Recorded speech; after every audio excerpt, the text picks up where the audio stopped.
This episode of the Dirtbag Diaries is brought to you by Patagonia, makers of high-quality clothing and gear for outdoor sports, world travel, and daily lives lived in harmony with nature. Visit them on the web at patagonia.com.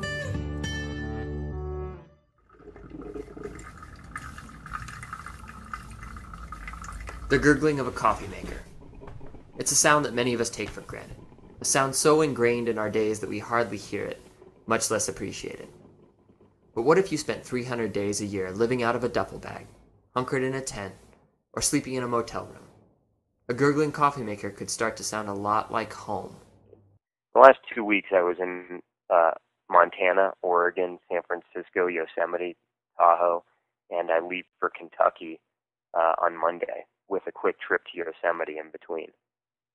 I've learned to really appreciate the days and nights that I'm at home, and I think the highlight is when I can use my own coffee maker and sleep in my own bed. There's just something really special about brewing your own coffee in the midst of Meet coffee. Corey Rich, photography juggernaut, adventurer, storyteller. You may not have heard of him, but I guarantee that at one point or another, you've seen his photos. His images have made you daydream. They've brought you into the lives of professional athletes and taken you to some of the world's most incredible, wild places. You've cut them out and hung them above your desk. Over the last 10 years, no photographer has captured the essence of the dirtbag lifestyle better than Corey.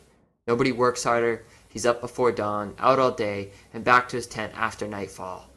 His work has graced the pages of Outside, National Geographic Adventurer, Climbing, the New York Times Magazine, even The Economist. Work, adventure, and daily life blur together into a single existence centered around capturing images and telling stories. By all accounts, he lives the dream.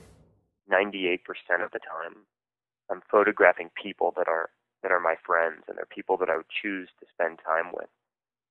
I'm not standing on the side of a football field on the sideline pointing my camera at athletes with numbers on their back who I'll never know, who I'll never spend time with, who I'll never have conversations with. Now, there is no textbook on adventure journalism, but if there were one, it would contain one single steadfast rule.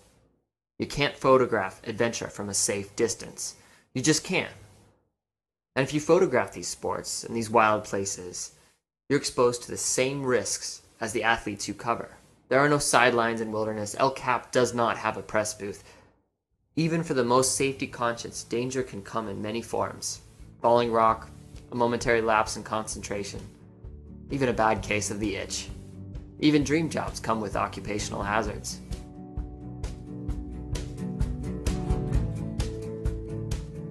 They say a picture is worth 1,000 words, but which words?